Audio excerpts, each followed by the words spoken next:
Welcome to all of you. हमारे इस video session में आप सभी का स्वागत है। आज के इस वीडियो सेशन में हम लोग अर्थमेटिक मीन के एक रिलेशन का डिस्कशन करेंगे।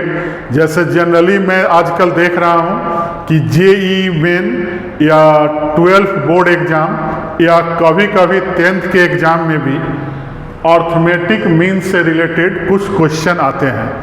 तो जैसे क्वेश्चन दे देगा, कोई दो गिवन क्वांटिटी देगा और उसके बीच दे देगा कि टोटल 8 अर्थमेटिक मीन है, 12 अर्थमेटिक मीन है, जिसमें से किसी दो अर्थमेटिक मीन का वैल्यू निकालना है या किसी पार्टिकुलर मीन का वैल्यू फाइंड करना है। तो उसके लिए हमें एक रिलेशन याद रखना है। मैं जनरल बता दे रहा हूँ। जनरल मतलब कि इन अर्थमेटिक मीन्स अगर हो टू गिवन क्वांटिटीज के बीच में n का वैल्यू कुछ भी हो सकता है, 5, 6, 10, 12, और टू गिवन क्वांटिटीज कुछ ले लेंगे। तो अगर मैं यहाँ लिख लूँ कि here n arithmetic means, arithmetic mean को am बोलते हैं, लाइज बिटवीन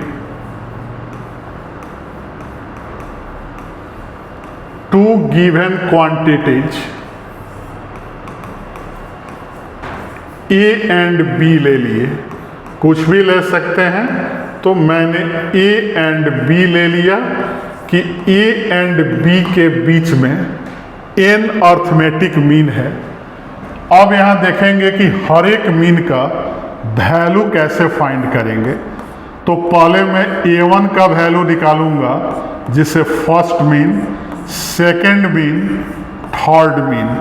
तो मैं 3 अर्थमेटिक मीन का वैल्यू बता रहा हूँ और सिमिलरली इसके बाद हम लोग किसी भी मीन का वैल्यू लिख सकते हैं।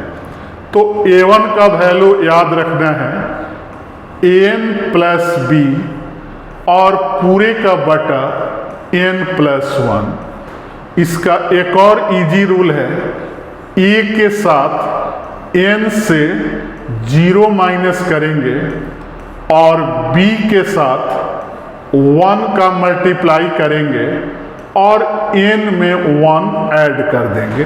तो यहाँ से हमें फॉर्मूला याद रखने के लिए क्या ट्रिक याद रखना है कि अगर नीचे में 1 है तो a के साथ n से 1 कम मैंने माइनस किया, तो 1 से 1 कम क्या होता है, 0, और b के साथ हमने 1 का मल्टीप्लाई कर दिया और डिनोमिनेटर में जितना टोटल am है उसमें हमने 1 को ऐड कर दिया।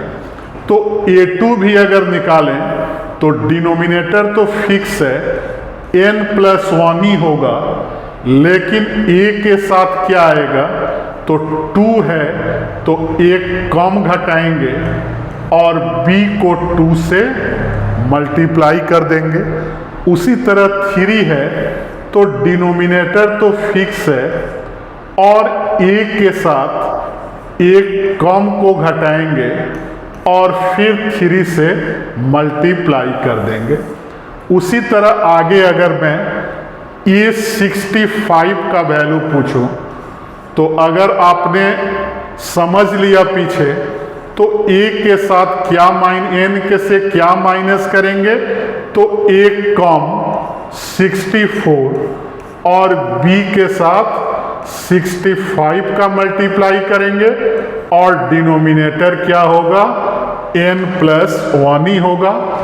और उसी तरह अगर a 100 निकालना है तो क्या लिखेंगे, n के साथ 1 कम 99 और 100 से b का मल्टीप्लाई और पूरे का बटा n प्लस 1।